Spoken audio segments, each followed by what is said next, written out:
Bismillahirrahmanirrahim. Teman-teman yang dirahmati oleh Allah Ta'ala, keberadaan konflik yang ada di Suriah, di Palestina ini, itu konflik yang memang tidak bisa kita hentikan sama sekali. Jadi antum mau berupaya apapun, mau melibatkan NATO, mau melibatkan PBB, semua pasukan militer di dunia itu dilibatkan untuk menghentikan perang yang ada di negeri Syam ini, itu mustahil. Bukan pesimis, bukan karena kita senang perang, tidak. Karena apa? Karena keberadaan perang yang ada di negeri Syam dan sekitarnya ini, itu sudah dinas, sudah diwahyukan. Kalau sudah sifatnya wahyu, itu tidak mungkin, salah itu pasti benar. Perang yang harus terjadi, perang yang tidak bisa dihentikan, yang bisa kita lakukan apa? Perang yang hanya kita itu di mana kita harus berpihak itu saja. Mau di A atau di B. Kalau di sini ada aktivis anti perang, ini sesuatu yang nggak bisa dihentikan. Kalau antum berusaha menghentikan, ini seperti menghentikan wahyu. Wahyu nggak bisa dihentikan. Sesuatu yang sudah dinas oleh di dalam Al-Quran dan As-Sunnah itu sesuatu yang sudah pasti kebenarannya. Bukan semata-mata kita, Islam senangannya perang, enggak. Bukan seperti itu. Jihad, karena jihad itu adalah alternatif terakhir ketika apa? Dakwah kita ini kita berdakwah kemudian diganggu dakwah kita, maka jihad atau jihad ini adalah sebagai upaya pembelaan, bukan sebagai sesuatu yang sifatnya primer. Kalau nggak ada apa-apa tiba-tiba kita memerangi orang, enggak ada seperti itu. Jihadnya orang Islam kan nggak ada seperti itu. Kebiasaan orang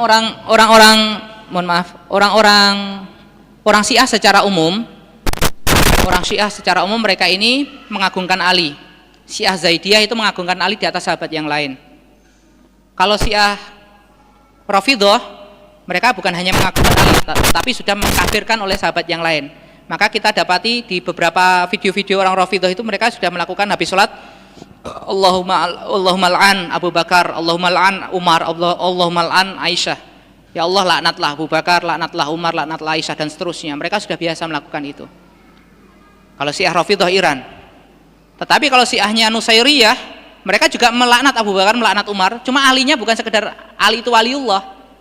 La ilaha illa Ali, tidak ada Tuhan kecuali Ali. Dan ini sejarah yang ditulis oleh Al-Imam Ibnu Katsir dalam kitab Al-Bidayah wa Nihayah. Jadi mereka waktu itu menyerang sebuah tempat namanya Jablah. Jablah itu dekat yang dulu dengan yang saya tempati. Pendirinya namanya Muhammad bin Nusair. Mereka menyerang kaum Sunni di Jablah. Orang-orang Sunni ini meminta tolong, nggak ada yang nolong. Akhirnya apa? Ditangkap, dibunuh oleh orang-orang Nusairiyah ini. Dan bukan hanya itu, dipaksa. Qul la ilaha illa Ali, katakanlah tidak ada Tuhan kecuali Ali. Itu. Jadi mereka sampai mengatakan Qul la ilaha illa Ali, tidak ada Tuhan, katakan tidak ada Tuhan kecuali Ali. Nah, secara akidah orang Nusairiyah ini sudah selesai. Jadi tidak ada perdebatan, sudah ittifaq. Kalau orang sudah mengatakan tidak ada Tuhan kecuali si fulan, itu apa hukumnya? Sudah kufur. Kufur besar sudah. Riddah, bukan riddah lagi, mereka nggak masuk Islam, sudah mereka kufur, sudah kafir saja. Qul la ilaha illa Ali, mereka memaksa orang-orang Sunni untuk mengatakan la ilaha illa Ali, tidak ada Tuhan kecuali Ali. Bahkan disuruh bersujud. Termasuk di awal-awal Saurah, di awal-awal peristiwa yang ada di Suriah itu, banyak orang Sunni itu kan ditangkap sama tentaranya, milisinya Asad itu. Bukan hanya dikatakan la ilaha illa Ali, tidak ada Tuhan kecuali Ali. Alhamdulillah. Barokah tanganmu. Oke, bismillah. Ini konflik sedikit saya agak fokuskan di Suriah karena apa? Satu, memang saya pernah di sana 1 tahun. Insya Allah menguasai bahasan di sana. Setahun di sana, melihat, mendengar terjadi yang di sana, mengikuti sehari-hari, mengikuti berita di sana.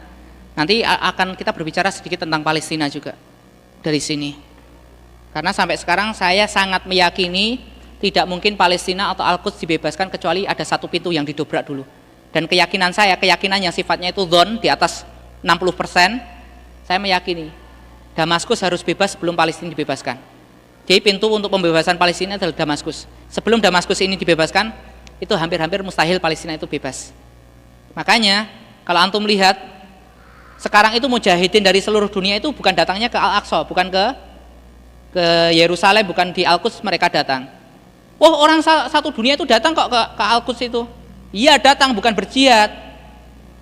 Travel ke sana itu. Ngasih devisa untuk Israel.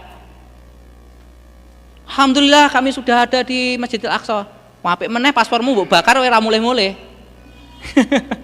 Mereka 1 hari atau 2 hari di Al-Aqsa terus kan pulang lagi. Tapi kalau kita lihat sekarang mujahidin dari seluruh dunia, dari ujung timur dan ujung barat, mereka datangnya kemana? Ke Suriah. Karena sebagian banyak mereka ini meyakini pintu pembebasan Al-Aqsa itu dari Suriah. Makanya dari dulu jargonnya masih sama, min huna nabda wa fil aqsa naltaqi. Dari sini kita berjumpa dan di Al-Aqsa kita akan dari sini kita bermula dan di Al-Aqsa kita berjumpa.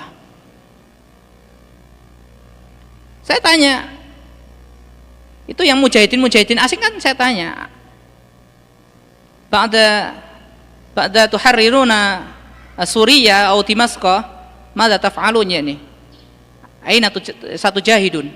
Kalau kalian ini sudah membebaskan Suriah, membebaskan Damaskus, nanti kalian akan berjihad di mana lagi? Apakah akan selesai? Mereka jawabnya apa? Kalau ba'da nuharrir Suriah atau ba'da taharrara Suriah sanuharriru al-Aqsa. Kami kalau sudah bebaskan ini Suriah ini, insyaallah akan kami bebaskan Palestina. Jadi mereka sudah mematok target pertempuran itu dari Suriah akan berlanjut ke Al-Aqsa. Jadi sepanjang di sana saya melihat yang hitam, yang keriting, yang lurus semuanya ada di sana.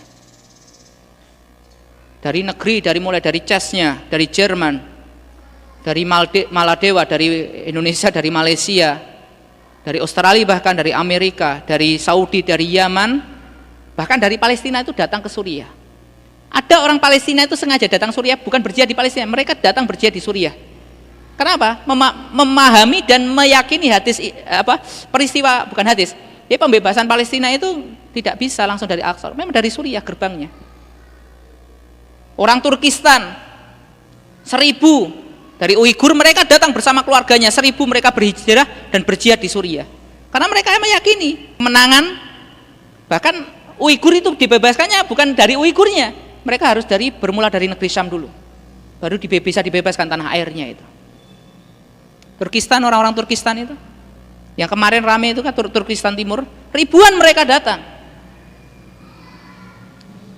Sampai saya waktu di sana ini datang ketemu sama orang Turkistan langsung disapa pakai bahasa Turkistan. Wah sorry, saya orang Indonesia bukan Turkistan. Mukanya kan mirip-mirip sama Turkistan. Ada sipit-sipitnya. Orang Turkistan tuh ada 1000 lebih di sana datang. Orang Chesnya sama, mereka saya tanya orang Chesnya, mujahidin Chesnya saya tanya, loh kalian itu di negeri kalian kan perang melawan komunis Rusia, ngapain datang ke sini? Yaitu karena mereka meyakini salah satu perang yang menentukan umat Islam itu dari negeri Syam. Dan hadisnya kan jelas, ya jatabi ilaiha khiratahu min ibadih, Allah akan memilih hamba-hamba yang terbaik, Allah akan kumpulkan di negeri Syam. Negeri Syam ini tempatnya hamba terbaik.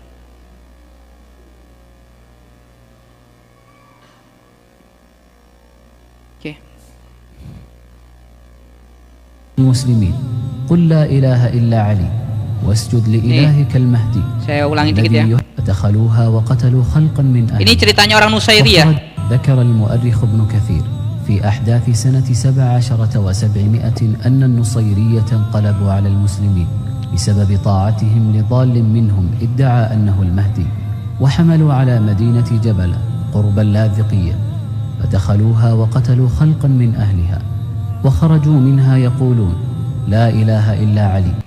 Ini mereka ini kan ceritanya salah satu orang-orang Nusairiyah ini. Orang Nusairiyah ini kan sekte seperti Batiniyah atau Qarabithah. Jadi sekte Syiah yang paling ekstrim di antara Syiah yang lain. Jadi mereka secara rukun iman, rukun Islam masih bagus-bagusnya orang Syiah Rafidhah. Sama-sama jeleknya tapi bagus-bagusnya Syiah Rafidhah. Karena masih ada Qur'annya, masih mereka yang perempuan berhijab. Ya walaupun yang berhijab, walaupun yang di dalam sudah tidak karu-karuan, dipakai mut'ah bareng-bareng itu kan, kita nggak ngerti kan itu. Tetapi kalau yang Syiah Nusairiyah ini mereka tidak punya din, tidak punya agama mereka ini. Taunya mereka itu apa? Mereka itu mengklaim dirinya sebagai Alawiyun. Kalau di bahasa Inggris Alawid misalnya. Jadi sebagai pendukungnya Imam Ali. Untuk apa? Untuk mengaburkan. Bahasanya mereka ini orang-orang ekstrim, orang koromita, orang batini ya. Mereka punya keyakinan tadi. Mereka pernah menyerang sebuah tempat namanya Jablah dan Ladakiyah. Ini Ladakiyah yang saya tempati. Markas saya selama 1 tahun Ladakiyah. Jablah itu sampingnya. Mereka di sana membunuh kaum muslimin. Di jalan-jalan mereka tadi apa yang mereka katakan? La ilaha illa Ali. Tidak ada Tuhan kecuali Ali. Sama seperti Syiah yang lain, apa yang mereka katakan? Mereka melaknat Abu Bakar dan Umar. Sama seperti Syiah yang lain. وسبوا الشيخين وصاح أهل البلد وإسلاما وسلطانا وأميراه فلم يكن لهم يومئذ ناصر ولا منجد وأمر أصحابه بخراب المساجد واتخاذها خمارات وكانوا يقولون لمن أسروه من المسلمين قل لا إله إلا علي. Dipaksa, bahkan orang-orang Sunni itu dipaksa di bawah todongan senjata. Qul la ilaha illa Ali. Katakan olehmu tidak ada Tuhan kecuali Ali. Tidak ada Tuhan kecuali Ali. Ini ditulis di dalam kitab sejarah. Bayangkan itu. Tidak ada Tuhan kecuali Ali. Seperti akidahnya apa? Trinitas juga. 3 unsur dalam apa? 1 oknum apa gimana itu? Trinitas gitu. Allah itu Ali itu Allah. Nah, sebagian dari kitab mereka juga mengatakan ketika ada terjadi radun guruh atau guntur itu Ali lagi berdem. Itu guruh. Bayangkan kalau ceritanya Ali Wahing itu kira-kira gimana itu sampai bersin. Itu mungkin badai kan. Jadi mereka punya keyakinan kufur seperti itu, orang-orang Nusairiyah ini. Ini sudah dijelaskan oleh imam-imam atau ulama-ulama kita tentang mereka ini. Nah, tapi herannya sampai sekarang ada sebagian kita ini masih nggak percaya kalau Bashar al-Assad dan bapaknya dan kakeknya itu adalah orang-orang Nusairiyah. Loh, Bashar al-Assad kan juga sholat, ada foto videonya ada. Cuma kita tahu Al-Imam Syafi'i tidaklah aku dapatkan makhluk pendusta di kolong langit dan bumi ini kecuali apa? Makhluk yang bernama Rafidhah, orang Syiah. Pendusta, bagi mereka pencitraan biasa. Di mana-mana togut itu sukanya pencitraan. Orang-orang tirani itu pencitraan di mana-mana agar dianggap baik. Termasuk Asad ini. Nah, ini dulu di zamannya Ibnu Katsir ketika menulis ini. Dan kita lihat apa yang dilakukan oleh orang-orangnya Bashar al-Assad di masa awal-awal di tahun-tahun ini yang dilakukan mereka terhadap kaum muslimin. Mereka disuruh sujud kepada Mahdinya dan seterusnya. Ini perkataan Al-Imam Ibnu Katsir dalam kitab Al-Bidayah wa Nihayah. وما أشبه الليلة بالبارحة ها هم يفعلون بأهل الشام ما فعله أجدادهم قبل 7 قرون. قل لا إله إلا بشر الأسد. قل لا إله إلا بشر. Nah, ganti sekarang, bukan katakan la ilaha illa Ali, tidak ada Tuhan kecuali Ali. Apa yang mereka katakan? Qul la ilaha illa Bashar al-Assad, tidak ada Tuhan kecuali Bashar al-Assad. Katakan olehmu tidak ada Tuhan lagi kecuali Bashar al-Assad. Lebih gendeng daripada nenek moyangnya dulu. Karena Ali kan jelas, maksudnya seandainya dipertuhankan ada alasannya apa? Sahabat Nabi, menantu Nabi memang sahabat. Lah ini yang dipertuhankan siapa? Tidak ada Tuhan kecuali Bashar al-Assad. Sujud, disuruh bersujud. Suruh bersujud ke fotonya Bashar al-Assad. Siapa Tuhanmu tuh? Nih lihat kelakuannya orang-orang milisinya Assad. Ini tidak bisa ditutupi. Inilah yang terjadi di awal-awal Saurah ini, video-video abrek-abrek yang seperti ini. Mau ditutupi bagaimana lagi? Inilah keyakinan mereka.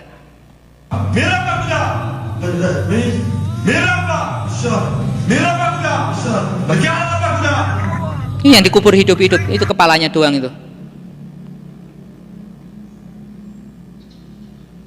Dia hanya bersyahadat la ilaha illallah. La ilaha illa bashar wala haywan. Katakan dia, ya hayawan itu kalau orang sana itu sebenarnya bukan, di sini kan animal gitu. Ya kalau di sini ya itu gitu aja, bangsat gitu. Itu perkataan memang apa namanya? Pisuan. Ya hayawan itu bukan hanya sekedar hewan itu enggak, sebenarnya konteksnya seperti di sini. Wow. Ya kalau di sana mungkin ada yang mengatakan celeng, ada yang mengatakan asu, ada yang mengatakan bangsat dan seterusnya. Udah seperti ini mereka. La hurmah, tidak ada kehormatan sama sekali. beliau insya Allah syahid yang tadi yang dikubur hidup-hidup itu. Akhirnya meninggal dunia, akhirnya gugur. Ini sama, berapa video? Dipukuli,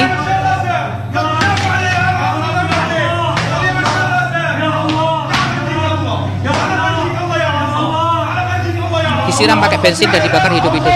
Nah, oke, gak ditunjukkan akhirnya.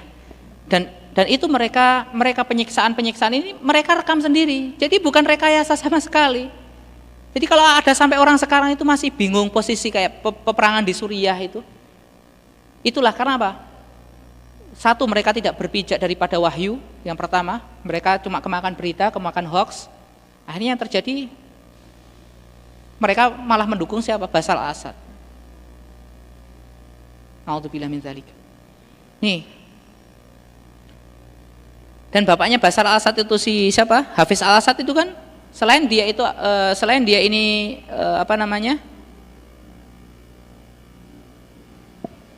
selain dia adalah secara teologi adalah penganut Alawiyah atau Nusairiyah, secara politik kan menganut paham Ba'siyah, komunis sosialis.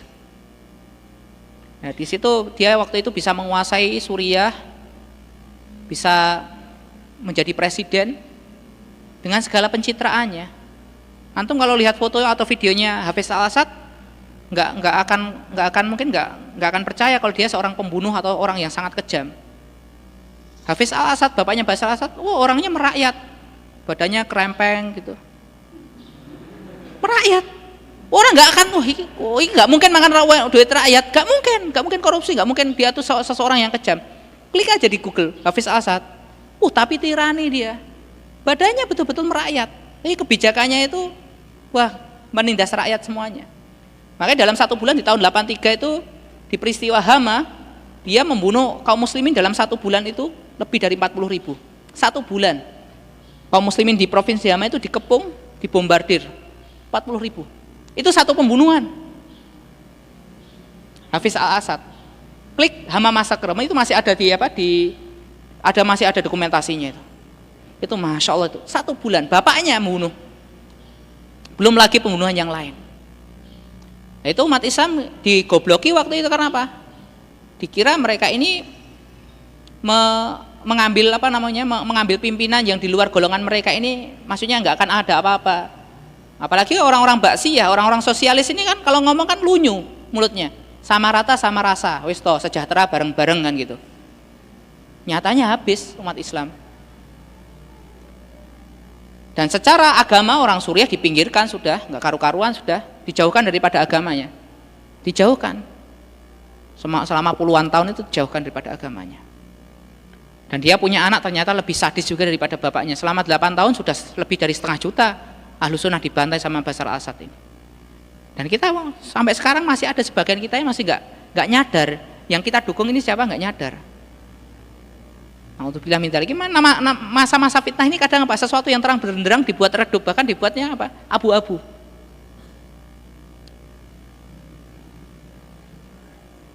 Kisah pergolakan politik di Suriah ini sebenarnya bisa jadi apa ya, bisa jadi pelajaran untuk kita juga ini.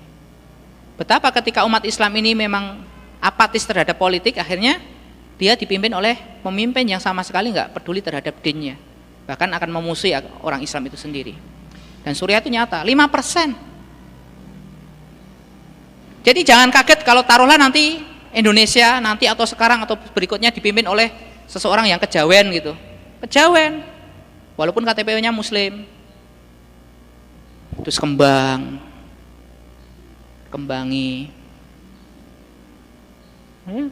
kenapa nggak melek? Dan itu kejadian. Dan betapa beratnya ketika itu mendapat penguasa seperti Hafiz al-Assad. Kebijakannya tidak ada sama sekali yang pro kepada kaum muslimin, bahkan sebaliknya. Kita kayak di zamannya Hafiz al-Assad bikin likoan begini atau ngaji begini, besok sudah masuk penjara. Pasalnya apa? Subversif. Subversif tanpa proses, masuk jebleng, nggak tahu keluarnya kapan. Di masa itu parah sekali. Penangkapan terhadap ulama dan seterusnya itu luar biasa. Itu kasusnya. Tetapi yaitu tadi Allah tidak akan membiarkan. Allah itu punya cara. Karena negeri Syam negeri yang diberkahi, negeri yang dijamin oleh Allah kebaikannya. Caranya Allah bagaimana? Oke lah, memang ini banyak ini nyawa yang tertumpah, darah yang tertumpah. Tetapi ini adalah kebaikan. Allah baik itu apa? Idza ahabballahu qauma ibtalahum. Ketika Allah mencintai sebuah kaum, Allah akan menguji mereka. Allah timpakan cobaan untuk mereka. Ditakdirkanlah peperangan ini, peperangan yang melahirkan kesedihan, kepedihan, trauma, kesakitan, orang mati, lelehan darah dan air mata dan seterusnya. Tapi ini adalah baik bagi mereka. Karena sekarang Suriah itu sedang berbenah, mereka kembali kepada agamanya, Masya Allah. Suriah ini sudah kembali ke daerah-daerah yang dikuasai oleh mujahidin, mereka sudah kembali kepada agamanya. Isi. Dulu contoh waktu saya masuk di Suriah itu, ayo ngaji bareng-bareng, diajak ngaji orang-orang Suriah, orang yang secara lisan dari lahirnya ini sudah berbicara Arab, ngaji Quran ora teges, ora genah ngajine. Bukan cuma ngaji Quran ini kan jelas Quran itu suatu tulisan Arab, tulisan Arabnya Quran kan sudah diharokati, jadi nggak harus meraba-raba ini jadi domah atau jadi kasrah atau jadi sukun atau jadi fathah. Itu mereka masih salah-salah. Bismillahirrahmanirrahim. Alhamdulillahirabbil alamin. Hirabbil alamin. Hirabbal bukan hirabbil alamin, hirabbil alamin. Terbiasa lisan mereka sudah dijauhkan daripada ilmu, daripada bahasa nenek moyang, bahasa Arab, bahasa aslinya itu. Sampai baca Quran salah. Sampai makhrajnya, pronounnya itu loh, sampai meleset mereka itu. Loh, ki wong Suriah, wong Arab tenanan apa du aja bilang. Suruh baca idza zulzilatil ardu zilzalaha. Baca semua rata, enggak ada bedanya. Idza zulzilatil ardu zilzalaha, semuanya jadi za. Wa kadzalika. Harusnya kadzalika menjadi kadzalika. Wa kadzalik. Wah, iki tenanan. Tetapi dengan izin Allah, segala kesakitan mereka ini, kalau dikatakan aksarut tariqi ilal izzah al jihadu fi sabilillah. Karena apa? Jalan tercepat, jalan terpendek, paling ringkas untuk mencapai kembali kepada kehormatan itu adalah jihad fi sabilillah. Dan dengan jihad itu Allah kembalikan ini negeri Syam ini kepada kemuliaannya. Memang kasat mata kita melihat tuh mesakno tenan rek, masjid hancur, mushaf robek, anak-anak hari-hari dibunuh. Tetapi mereka itu dibunuh dalam keadaan bertauhid. Lha timbang Indonesia matine apa? Nyabu, bar nyimeng, ngoplos, diputus pacare. Hayhata, kan alangkah jauhnya. Sama matinya itu. Cuma di sana itu dalam keadaan benar dibunuh tapi dalam keadaan merdeka. Benar mereka itu dibantai tapi dalam keadaan syahid. Terus kenikmatan apa lagi kan gitu. Kasat mata kita melihat itu adalah kasihan. Tapi secara kalau kita lihat secara syariat mereka diberikan kemuliaan oleh Allah Ta'ala. Nih, iki koncoku iki. Namanya Bilal. Temen plek tetangga, konco raket. Bilal Mahau. Salah satu dia memimpin salah satu komandan mujahidin di sana. Masya Allah orangnya khair, baik banget. Dia pas ke medan pertempuran, anak dapat kabar terkena ledakan tuh 15 mortar sampingnya meledak. Wah, tak tilik, saya lihat ke sana kan, tak si ziarah ke situ berkunjung, dia udah dalam keadaan dibungkus habis, tapi dia masih selamat, Masya Allah, masih selamat. Selamat, dia pulih, berjihad lagi, kemudian dia nikah. Pulih dia dari kena bom 15 tadi, dia pulih ini pulih dia nikah. Waktu nikah saya kasih khutbah, tak khutbah jomblo tapi di sana payu aku jadi khotib nikah. Berapa kali aneh jadi khotib nikah di sana. Ya berkhutbah sembari kalau ngurus dodo gitu nah. Tegel. Nih, ini salah satu beliau. Orangnya Masya Allah baik. Dia selamat dan akhirnya ini yang terakhir, beliau syahid. Temen CS, nikahnya anak nikah. Dan saya dapatkan yang seperti ini. Subhanallah. Teman sekamarku kabar kena tank, pecah kepalanya dan seterusnya, itu sudah biasa. Dalam artian apa? Bumi Syam itu akan disuburkan dengan darahnya syuhada memang. Mereka akan dikembalikan. Ibarat kegelapan itu kalau ingin mencari cahaya maka bahan bakarnya Allah siapkan. Sayakunu narun wa nurun. Nurun ini darahnya para syuhada akan menjadi nur, akan menjadi cahaya bagi generasi berikutnya, dan akan menjadi nar, menjadi api yang akan membakar para musuh Allah itu. Nah, kenapa saya katakan sampai Syam ini adalah bentuk terbaik untuk kita berkata tentang sohwa Islamiyah, tentang kebangkitan umat Islam di akhir zaman. Bukan Indonesia, bukan tempat yang lain. Kenapa? Kok nggak Saudi? Kok bukan Saudi? Saudi itu cuma Mekah Madinah. Kalau di dalam hadis ini, Saudi Allah akan hancurkan, Jazirah Arab Allah akan hancurkan. Nanti akan dari bangsa satu, pertama Allah hancurkan dari timur, kemudian beranjak ke Jazirah, kemudian baru negeri Syam itu Allah yang terakhir. Saudi ini di akhir zaman, teman-teman yang dirahmati oleh Allah Ta'ala, akan mengalami degradasi. Jazirah Arab ini bahkan dikatakan kalian nanti akan memerangi Jazirah Arab. Syekh Abdul Aziz At-Tarifi beliau mengatakan di dalam sarahnya, kita di apa? Ala fa'inal imana itu tadi, sesungguhnya iman itu berada di negeri Syam ketika terjadi fitnah. Beliau, kenapa kok bukan di negeri Saudi? Kenapa? Di akhir zaman daerah Jazirah Arab ini akan mengalami degradasi keimanan yang luar biasa. Imannya hancur, akhlaknya juga hancur. Gak percaya, konflik Dubai podo karo Amerika, Dubai, Qatar, atau Saudi sendiri. Saudi sudah mulai nih konser di Jeddah kan gitu, ulama dijebloskan yang agak-agak vokal dikit. Sebenarnya nggak, ngeritiknya cuma biasa, langsung jeblos ke penjara. Jadi ini kelihatannya apa yang disabdakan oleh Rasul, Jazirah Arab sedang mengalami degradasi ini sudah di situ. Dan di akhir zaman umat Islam di Syam ini akan naik secara keimanan, secara akhlak, secara keilmuan. Negeri Syam. Terutama apalagi kalau dibandingkan antara Suriah dan Palestina. Kalau saya lihat Suriah itu sudah naiknya itu sekian tingkat di atasnya Palestina bahkan. Suriah itu. Kenapa? Contoh di Suriah ini contoh perempuan di masanya Hafiz Al-Assad ini ya kan degradasi moral ini rusak parah. Tapi nggak separah Indonesia, tapi parah gitu, di masa mereka itu parah. Jadi namanya perempuan itu sudah mulai buka jilbab dan seterusnya sudah biasa, kecuali di daerah tertentu yang masih iltizam gitu. Tapi sekarang di wilayahnya Mujahidin di Suriah itu yang dikuasai Mujahidin, hampir semuanya perempuan itu berjilbab, dan sebagian besar itu sudah sangat syar'i lah. Dalam artian dengan batasan syar'i mereka sudah berniqab, memakai jilbab lebar gitu. Bahkan sebagian mereka, contoh cerita, kenapa ibu-ibu ada umahat akhwat di sana itu di dalam rumah juga masih memakai jilbab? Kenapa? Karena takut ketika dihantam rumahnya terkena roket, serangan udara contohnya, mereka mati dalam keadaan melepas hijabnya. Mereka masih memakai jilbab di dalam rumah. Bukan, dan hijabnya betul-betul hijab dalam artian hijabnya itu hakiki gitu. Mereka bukan hanya menghijabi tubuh, tapi menghijabi dalam artian hijab yang sebenarnya mereka itu menjadi seorang afifah, muslimah yang afifah, yang menjaga kehormatan diri. Kalau dibandingkan di Indonesia, mohon maaf, yang ada kan banyak muslimah, hijrah, tapi bukan afifah. Laisa afifah, muslimah, munaqobah, perempuan berniqab, laisa afifah, bukan karena afifah. Karena apa? Tren.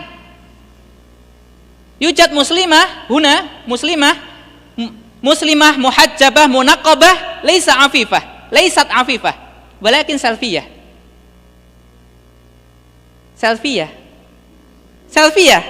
Cuma makna salfiyah.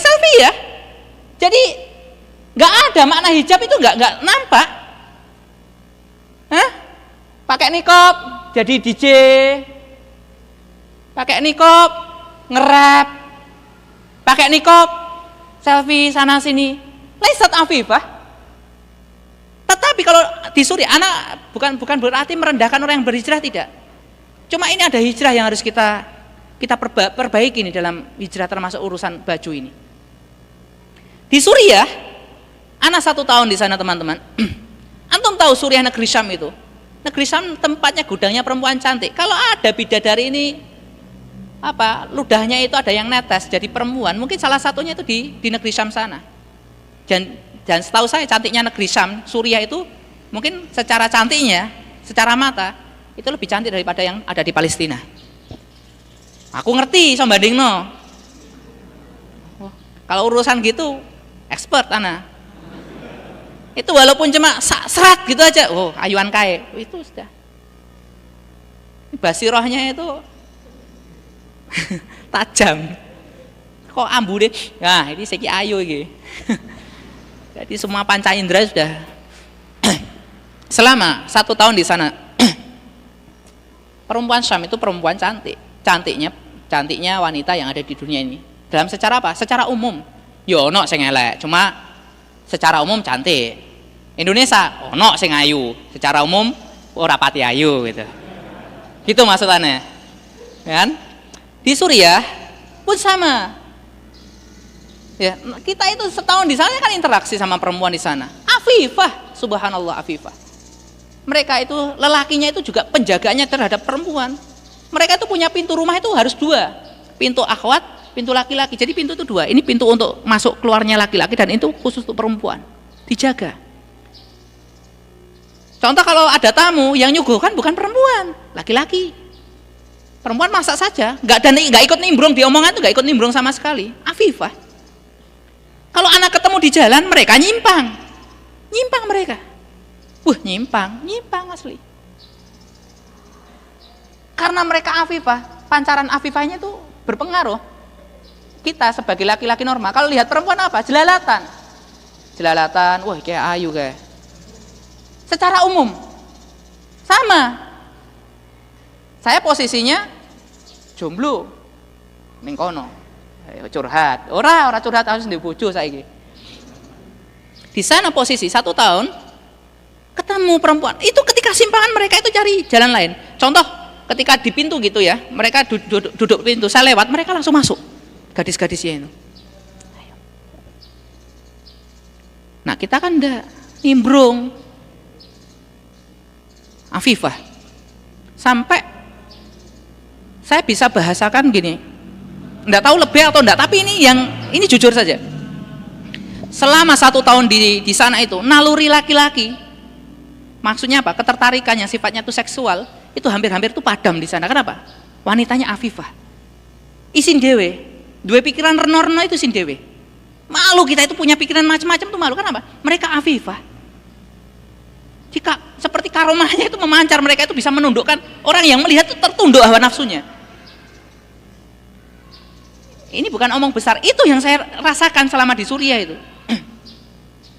Padahal enggak kurang bagaimana. Man tazawwaja summa mata walam yuzawwid mar'a syamiyah ka'annahu ghairu mutazawwijin. Kan ini yang sering saya ulang-ulang. Sapa wong lanang, siapa saja para lelaki yang sudah pernah menikah tapi dia belum pernah bisa menikahi perempuan Syam, kemudian dia matinya persis seperti keadaan jomblo. Jadi dia nikah sama enggak nikah itu, kalau belum mendapatkan perempuan Suriah itu, perempuan Syam itu ya sama seperti jomblo matinya itu. Saking ayune wong Suriah. Siapa yang ngomong? Orang Syam itu, Ibnu Khaldun. Apalno ya? Nah. Man tazawwaja tsumma mata ghairu mutazawwij wa lam yuzawwid mar'a syamiyah ka'annahu ghairu mutazawwijin. Barang siapa lelaki yang sudah dia menikah tetapi belum pernah menikahi perempuan Syam, maka matinya seperti dalam keadaan jomblo. Dipuja di situ. Untung kok saya itu orangnya nasionalisme tinggi. Jadi lebih mendahulukan produk lokal. Tuh. Saya Indonesia, saya Pancasila, 26 miliar, asik. Jadi sampai seperti itu, afifah. Itu dari satu sisi. Ini kita berbicara tentang afifahnya.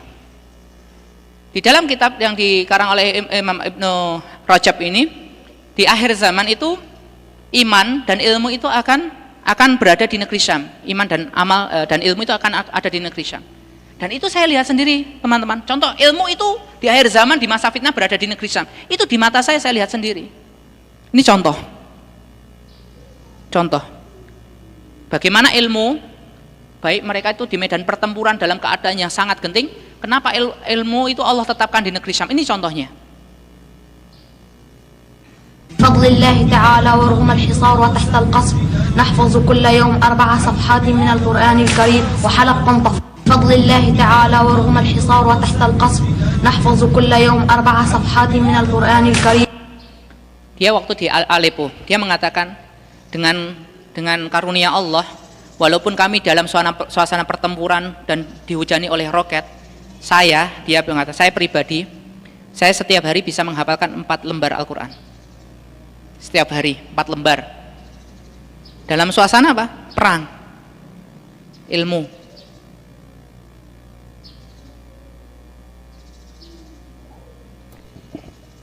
Allah tujukan, betul, Masya Allah. Ini Ma'had ini Ma'had Tahfidz. Ini yang ada yang pernah lihat video saya, Uncle, my uncle, please give me Quran. Ini anak-anaknya. Wahai paman, berikan kami mushaf Al-Quran. Ini anak-anaknya yang saya ceritakan. Anak-anak yatim itu. Anak-anak yatim, bapaknya syahid semua, ini anak-anaknya. Wahai paman, bisakah berikan kami Quran? Untuk apa, nak? Nuridu hifdzul Quran walakin ma indana mushaf. Kami ingin menghafal Quran, kami tidak punya mushaf. Paman, apakah engkau punya Quran ini yang sampai sekarang itu? Ini membuat saya menangis terseduh. Ini bapaknya semuanya syahid dalam di kamp pengungsian. Ini anak-anaknya. Burhan namanya ini. Nih. Ini waktu saya di sana. Di sana perang sedang berkecamuk. Tapi di sana anak-anak penghafal Quran. Ini waktu saya di sana. Ini ada sekitar 1.000 santri waktu itu. Liburnya apa? Ma'had ini TPA atau bahasanya TPA lah kalau kita. Kalau ada pesawat datang langsung libur. Kalau nggak ada pesawat datang ya tetap belajar. Nih, anak-anaknya. Ini waktu saya di sana. Ini ilmu saya lihat, Masya Allah, anak-anak di sana. Padahal kalau kita dalam ilmu pendidikan mungkin ya, anak-anak jangan sampai stres. Kenapa sih anak-anak nggak bisa mencerna pelajaran? Kenapa sih anak-anak ini susah menerima pelajaran? Kenapa sih anak-anak ini susah menghafal pelajaran? Biasanya apa? Kalau orang-orang psikologi mengatakan ini karena tertekan ini, karena terlalu dipaksa sehingga dia itu susah untuk memorinya itu menangkap.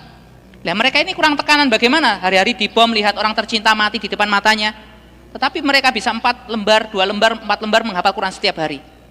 Itu mematahkan semua argumen orang-orang psikologi. Hah? Mereka tekanannya kurang apa lagi? Mereka tertekan semuanya, baik fisik ataupun batin. Ini anak-anak ini. Antum tahu ini anak-anak ini yang saya wawancarai. Ya atfal, madza turiduna ba'da tahfadzuna al-Qur'an kamilan. Nak, apa yang kalian inginkan? Apa yang kalian mau nanti? Cita-cita kamu apa setelah menghafal Quran selesai 30 juz? Apa yang kalian inginkan? Jawabannya satu, teman-teman. Apa jawabannya? Ba'da nahfadzul Qur'ana kamilan sanuqatilu fi sabilillah hatta nastashhid. Kalau kami sudah selesai menghafalkan Quran 30 juz, kami akan berjihad di jalan Allah sampai Allah memberikan kami kesyahidan.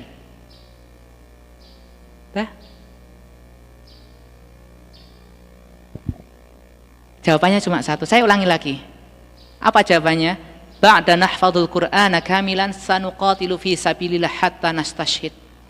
Kalau kami sudah selesai akan Al-Quran 30 juz, kami akan berjihad, berperang di jalan Allah sampai Allah berikan kami kesyahidan. Di telinga saya mendengar sendiri apa yang mereka ucapkan.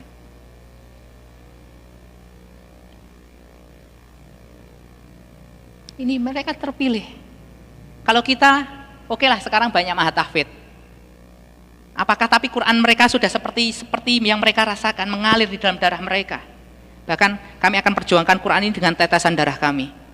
Sampai Allah menangkan kami, sampai Quran ini Allah jadikan, sampai Quran ini bisa dijadikan undang-undang di bumi kami. Itu yang mereka katakan. Al-iman wal jihad wal ilm itu akan berada di negeri Syam di akhir zaman. Saya datang ke masjid.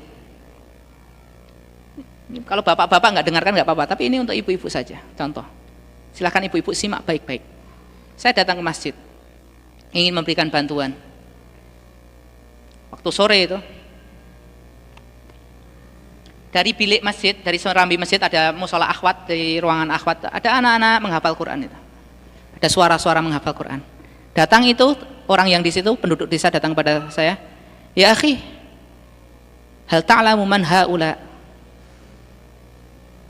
Akhi, kamu tahu enggak siapa itu? Mereka itu siapa? Maksudnya anak-anak itu siapa? Saya katakan la adri, saya enggak tahu. Haula'i tulab. Mereka adalah siswa tahfidzul Quran, bihifdzil Quran. Mereka adalah anak-anak yang sedang menghafal Quran. Ya akhi, hal ta'lamu man muallimah? Manil muallimah? Ya akhi, kamu tahu enggak siapa ya ibu yang ngajar mereka? La adri, saya enggak tahu. Memang mereka, dia enggak tanya, hanya sekedar memancing apa? Penasaran saya. Akhi, saya kasih tahu sini. Itu ibu yang ngajar mereka lagi menghafal Quran di serambi masjid itu ibu yang luar biasa. Di awal jihad Suriah, suaminya meninggal di medan pertempuran. Dia menjadi janda syuhada. Suaminya gugur di medan pertempuran. Kemudian dia punya anak, beranjak balik, entah udah balik, usianya 14 sampai 15 tahun. Karena waktu itu memang sedang berkecamuk pertempuran, maka siapapun yang sudah balik maka sudah fardhu ain untuk menghunus senjata. Maka anak ini mendaftar ke kelompok jihad di situ. Anak-anak yang masih belia, anak usia SMP itu, sama ibunya diizinkan. Ketika di medan pertempuran, si anak ini apa? Menginjak ranjau. Pes, tahu antum ranjau darat tuh? Diangkat kakinya kan, pelatuknya tuh terlepas kan, meledak, telak lah, belah badannya, belah, mati seketika, gugur seketika.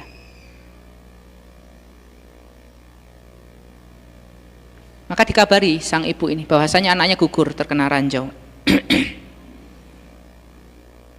Yang dikatakan oleh anak ini, si istrinya, alhamdulillahilladzi qad jama'ahu wa alhamdulillahilladzi jama'a bainahu wa abihi. Segala puji bagi Allah yang telah mengumpulkan dia bersama ayahnya. Dan semoga Allah mengumpulkan aku bersama ayah dan anakku, si ayah dan anakku. Maksudnya semoga Allah nanti kumpulkan aku bersama suamiku dan anakku. Al-iman.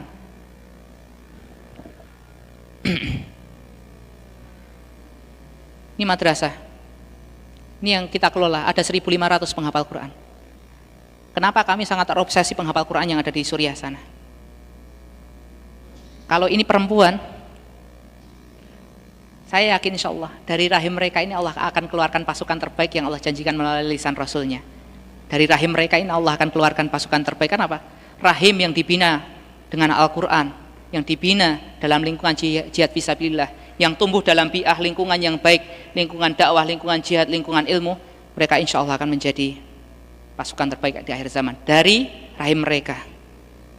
Ini ada anak-anak kecil, insya Allah mereka pun sama. Mereka yang dibina di dalam darahnya, urat nadinya, dibacakan ayat Allah, melihat bagaimana ayat Allah ini diperjuangkan dengan matanya sendiri, dengan mata kepalanya, melihat bagaimana ayah, pamannya, kakaknya mereka memperjuangkan Al-Quran di medan jihad, maka insya Allah mereka akan menjadi pejuang juga. Ada 1.500. Ini yang terbaru ini, anak-anak yang saat ini kita bina di sana. Ada 1.500 menghafal Quran. Karena saya melihat sendiri. Antum tak ceritakan sampai anak, subhanallah, itu dia yang dibombardir itu. Mereka dia sibuk dengan hafalannya, dia murojaah.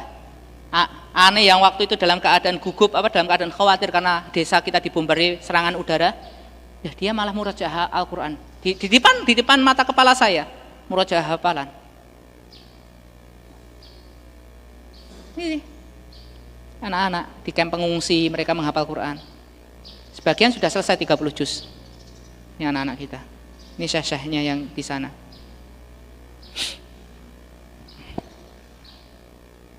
Ya bagaimana tidak, seorang ibu di sana ada yang kehilangan 7 anaknya laki-laki, 3 anaknya laki-laki. Serahkan.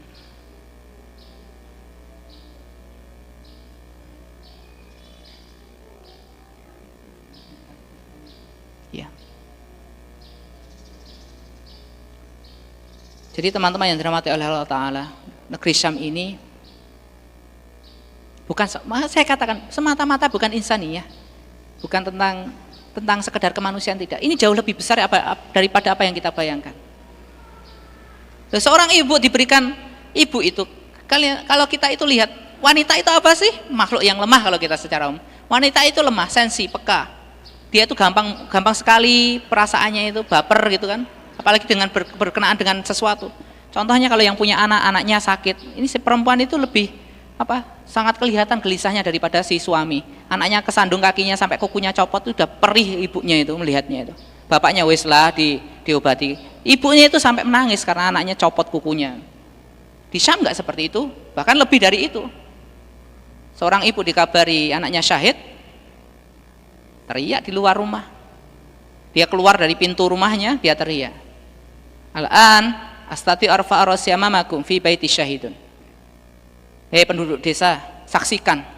Sekarang aku bisa mengangkat kepalaku di hadapan kalian karena di rumahku ada seorang syahid.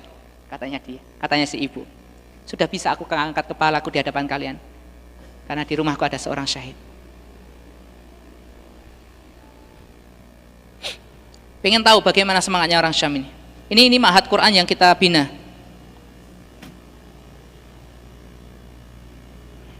Contoh, ini anak-anaknya. أنا الطفلة أنهار إبراهيم الصمادي سمعت في تبرع ولمجاهدين درع البلد وأنا ما عندي شيء أملكه غير خصلة من شعري أتبرع فيه لأغنياء حوران. Ini di waktu Khauran, waktu mujahidin sedang dalam keadaan genting kan. Waktu itu ada seruan untuk menginfakkan, siapapun yang punya harta infakkan untuk mujahidin. Maka anak ini potong dia potong kepangan rambutnya, dia mengatakan, aku hanyalah seorang anak kecil, aku tidak memiliki apapun yang aku bisa berikan untuk mujahidin. Maka rambutku ini aku persembahkan sebagai bentuk bahwasanya aku bersama mereka. Ini potongan rambut ini diserahkan kepada mujahidin, kepangan ini. Sekecil ini. Antum mungkin anak sekecil itu paham? Kalau antum bertemu dengan mereka langsung, antum akan betul-betul tahu mereka itu bagaimana jihad itu mengalir dalam darah mereka, bagaimana tadhiyah, pengorbanan itu mengalir dalam urat nadi mereka. Itu.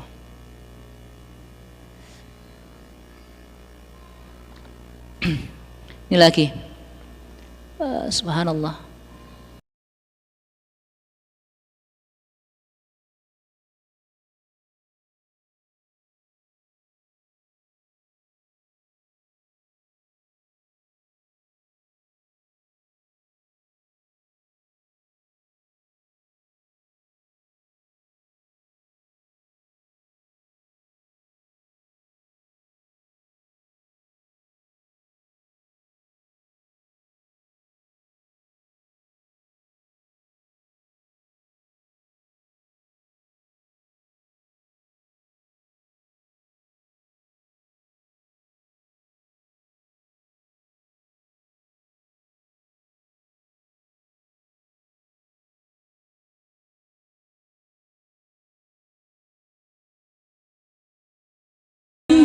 Wallahi, saya pernah seperti persis di video ini, di depan mata kepala saya. Waktu pertempuran, subhanallah, saya merinding ya. Si ayahnya syahid. Itu tetangga, Abu Ahmad namanya. Waktu itu pertempuran besar di Idul Adha, Ma'rakatul Anfal. Waktu pembebasan kota Kasab. Saya kan mengikuti mereka kan, para mujahid ini. Saya ikuti mereka. Waktu kumpul, briefing, terus mereka ini bersalaman, berpamitan dengan istri dan anaknya. Wallahi, itu anaknya di balik jendela. Lihat bapaknya itu pelan menapak satu-satu sepatunya, itu menangis tuh. Saya sampai apa, subhanallah. Si bapaknya senyum, dada gitu kan. Ya, seakan-akan dia mengatakan, ya saya akan kembali kepada kalian. Tapi ini anak kan tahu, bapaknya itu bukan mencari nafkah yang pulang membawa kue atau oleh-oleh, enggak. berjihad, tahu anak ini nangis, bapaknya membesarkan. Saya ikuti bapaknya setelah beberapa puluh meter dari rumahnya itu, baru tumpah air matanya itu. Itu di depan mata saya lihat anaknya, saya lihat bapaknya. Bukan karena mereka pengecut, mereka ini adalah mujahidin, orang yang paling lembut hatinya, orang yang paling cinta terhadap agamanya, orang yang paling cinta terhadap keluarganya, bahkan saking cintanya terhadap keluarga, mereka korbankan jiwanya di depan mata saya. Ini pemandangan seperti ini. Dan beliau akhirnya syahid insya Allah. Tangga, cuma selisih 2 rumah, hari-hari bertemu dengan beliau.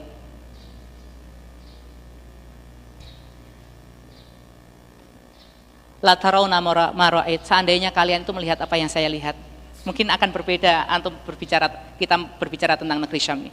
Mungkin akan runtuh segala impian kita tentang membangun dunia ini, akan runtuh. Saya demi Allah sampai sekarang itu malu. Saya ada album foto sampai sekarang, ada 7 orang. 4 orang itu sudah syahid, tinggal saya yang hidup, bertiga, saya termasuk yang hidup sampai sekarang, tidak tahu. Seterusnya bagaimana nggak tahu. Itu yang 4 sudah syahid. Tuh. Ya laita, seandainya la tarawna ma ra'ait, seandainya antum semua melihat apa yang saya lihat, memandikan orang yang tertembak dalam keadaan dia itu tersenyum, sampai saya mengatakan seandainya lah saya yang mati, bukan saya yang memandikan, itu runtuh semua keakuan kita, termasuk mohon maaf sekarang, kalau saya posisinya sekarang taruhlah di dunia dakwah atau di apapun namanya, itu seakan-akan saya sudah runtuh di hadapan mereka. Tidak ada apapun jasamu untuk Islam ini. Kenapa? Kamu sudah berhadapan dengan mereka yang berada fi dzirwati sanami, berada di puncak daripada Islam ini. Kalau antum melihat kehidupannya para mujahidin, antum tidak akan pernah bisa menyombongkan diri, saya sudah berbuat untuk dakwah ini, saya sudah melakukan ini, saya sudah begini dan begitu. Tidak ada sama sekali. Karena apa? Apapun yang kita lakukan itu semuanya sudah remeh-temeh. Ini sebentar sedikit. Subhanallah, ini ada di sini. Apa ini ya?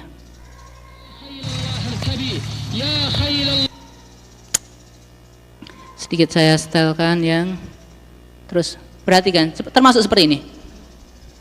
تبايع الله على الموت في سبيل الله وعلى الثبات أمام العدو وأن لا نولي الأدبار حتى يفتح الله علينا أو نستشهد دون ذلك تبايع الله. Seperti itu. Mereka sudah, kami berbaiat mati, kami berbaiat. Nubayyi Allah alal maut, nubayyi Allah alal maut. Kami berbaiat di hadapan Allah untuk mati di jalan ini. Saya yakin teman-teman di sini belum pernah sesadar atau sejujur itu kepada Allah. Kita mungkin di doa iftitah inna sholati wa nusuki wa mahyaya wa mamati, sesungguhnya hidup dan matiku untuk Allah. Tapi mungkin belum pernah sesadar ini. Kemudian mengatakan nubayyi Allah alal mauti fi sabilillah. Kami berbaiat mati. Kami berbaiat kepada Allah untuk mati di jalannya. Itu mungkin selama kita berislam belum pernah sesadar itu. Jadi teman-teman yang dirahmati Allah Ta'ala, Syam ini, makanya saya ceritakan, ini kalau diceritakan masih panjang lebar. Dan perang ini termasuk berhati-hati kita dalam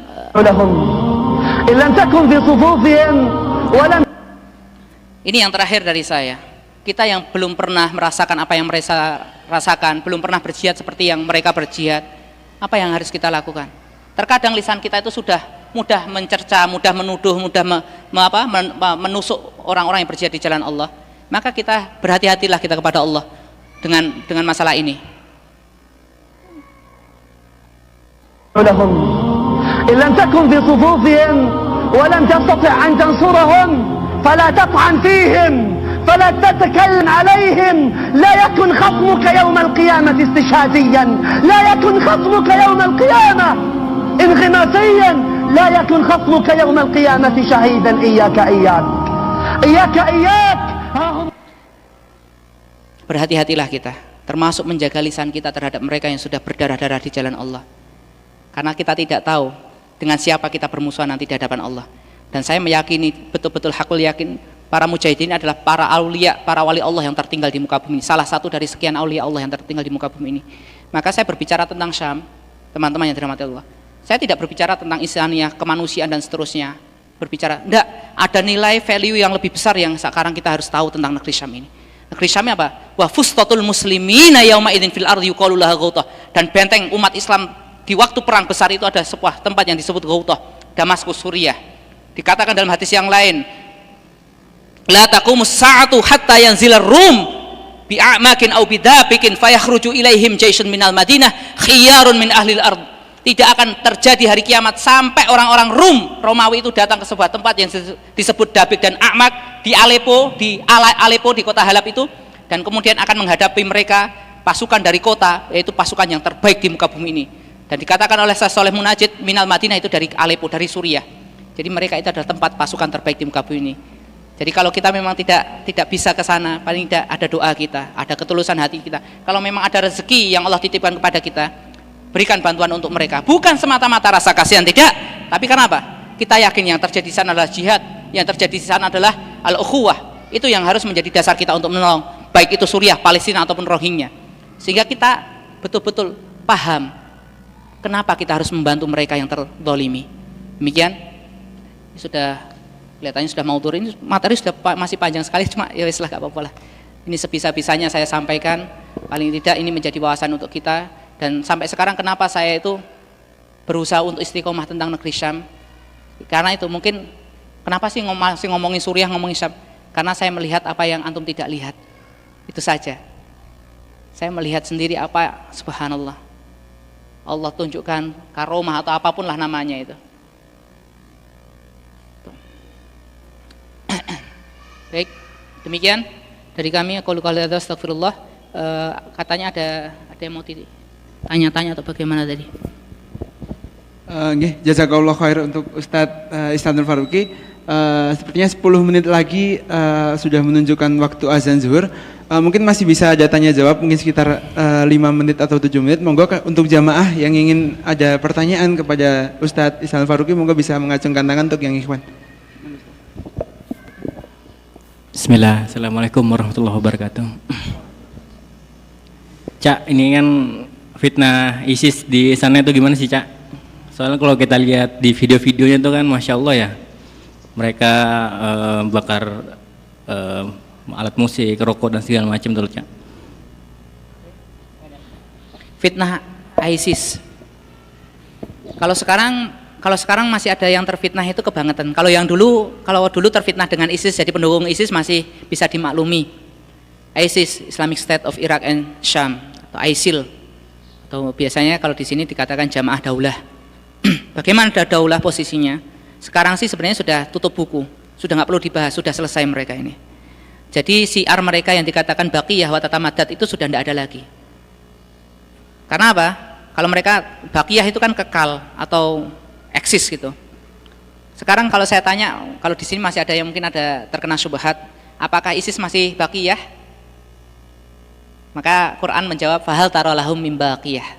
Sudah enggak kamu lihat lagi itu sisa mereka itu. Sudah enggak ada sisa. Sudah habis. Mereka terkena balak karena apa? Menumpahkan darah kaum muslimin tanpa hak. Dulu waktu saya di sana ini kan persis waktu saya di sana itu kan deklarasi ISIS itu. Waktu Baghdadi khutbah itu kan saya di Suriah sana. Kalau ada orang yang mungkin senang dengan jihad tertipu, maklum karena apa? Dengan tampilannya, dengan kualitas dokumentasinya yang luar biasa, dan waktu itu menguasai banyak wilayah. Tetapi saya tidak tertipu karena apa? Waktu itu sudah bermuamalah langsung bagaimana jeleknya mereka itu bermuamalah. Dulu waktu saya masuk ke sana ya nggak ada sikap apapun. Bahkan bahasanya semua kelompok oposisi atau kelompok yang menyerang Asad semuanya saya dukung, mau ISIS kayak mau FSA semuanya saya dukung. Tapi setelah terjadi itu kita sudah bisa bersikap gitu. Itu. Dan apa yang terus apa maksudnya dengan dasar apa? Kalau saya waktu itu tidak terlalu berpanjang kalam karena apa? Waktu itu kita sebagai lembaga apa namanya? Kemanusiaan orang mengatakan kan, NGO gitu. Waktu itu teman saya belum pecah dengan ISIS. ISIS masih awal-awal tapi belum terusir dari tempat kita. Waktu itu ribet, teman kita itu kan sedang dokumentasi. Antum tahu, awal-awal itu tiba-tiba anak ISIS itu kokang AK-nya, jegrek, ditodong. Itu ikhwah-ikhwah yang di situ yang di medan ribet di parit itu ditodong. saya bunuh kalian semua, kalian sudah murtad karena nggak mau baiat. Ya mudah banget udah. Itu tim satu, tim saya. Tim yang berikutnya dikepung. Nggak tahu satu peleton atau satu, pokoknya puluhan ISIS dikepung dengan senjata, termasuk senjata berat waktu itu. Anti pesawat itu datang di situ. Dengan izin Allah, dengan kemurahan Allah, dan kemudian dengan bantuan mujahidin yang lain, tim kita berhasil diselamatkan. Mereka menuntut baiat sama kita, urusannya sama kita apa? Kemudian tanpa ada penjelasan apapun, tiba-tiba langsung mau dikisos dalam artian karena nggak mau baiat. Ya. Ini saja sudah bagi kami cukup gitu. Jadi nggak usah berpikir sampai, karena kami jadi korban gitu. Jadi korban. Jadi nggak sampai mentok ke urusan pemikiran dan seterusnya. Tapi kalau secara pemikiran sampai sekarang toh antum lihat mereka akhirnya apa? Saling mengkafirkan antara satu dengan yang lain. Takfir, yukafiru ba'dhum ba'dhan. Mereka saling mengkafirkan antara bloknya Hazimah, blok Baghdadi. Sampai Baghdadi apa? Ada satu anggota ISIS itu masih ada kitabnya di sini.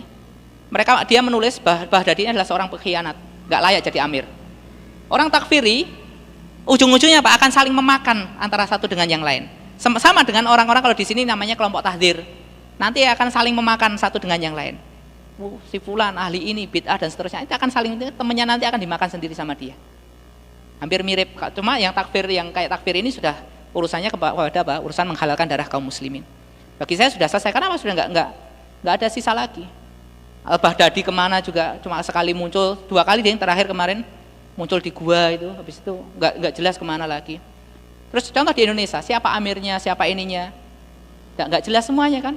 Dan mereka yang ikut ini di sini anak-anak yang baru-baru ngaji, hatta yang terjadi naudzubillah min dzalik, ditakfir keluarganya, sampai seorang akhwat karena dia terpengaruh sama ISIS, dia minta fatwa, dia meyakini bahasanya karena suaminya nggak mau baiat, nikahnya tuh batal, dan dinikahi, belum ditalak, tapi nikahnya bukan karena talak, batal.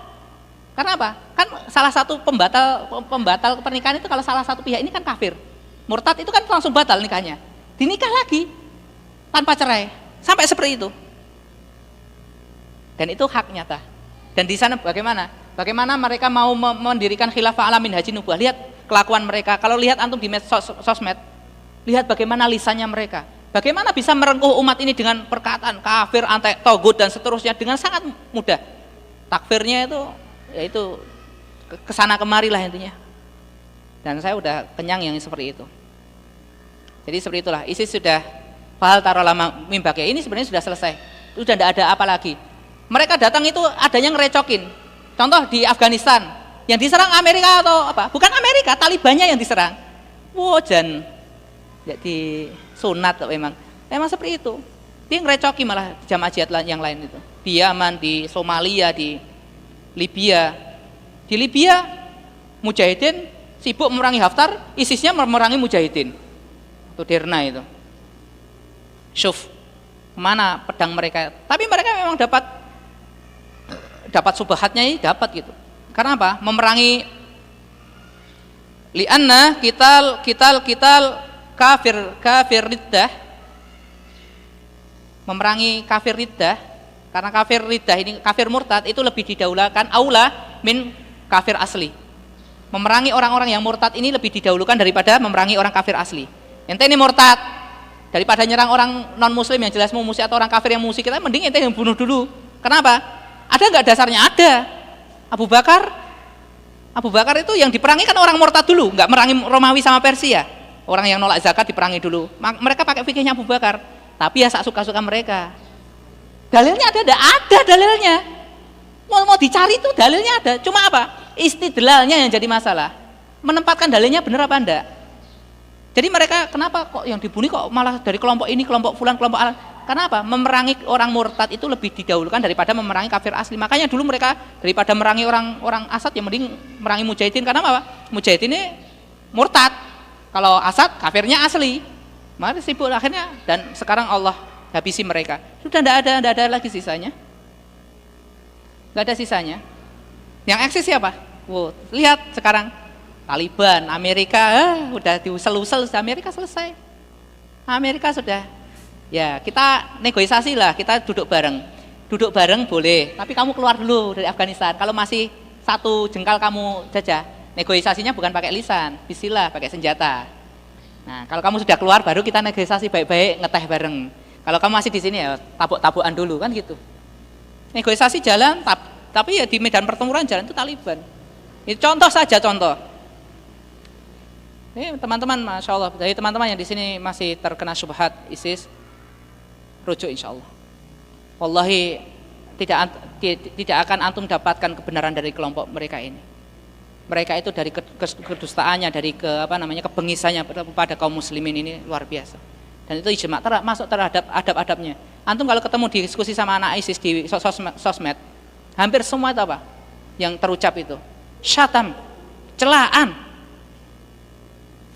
mentok ya, kafir, murtad, anda tauhid, itu aja udah muter-muter di situ. Hadanallah yakum ajmain. Ini memang sesuatu yang berat gitu di masa-masa fitnah. Tapi ya seperti itulah. Memang kita harus banyak-banyak berdoa kepada Allah agar diteguhkan pada kebenaran. Oke, tamam. Yang terakhir ya, satu lagi atau sudah cukup? Akhwat tadi ada enggak? Enggak ada. Sudah selesai kan? Udah selesai. Ya udah.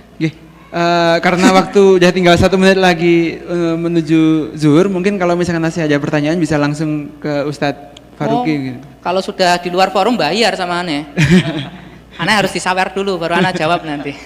Ya, teman-teman yang dirahmati Allah, ini closing dari saya ya. Ini sebagai closing. Teman-teman yang dirahmati oleh Allah Ta'ala.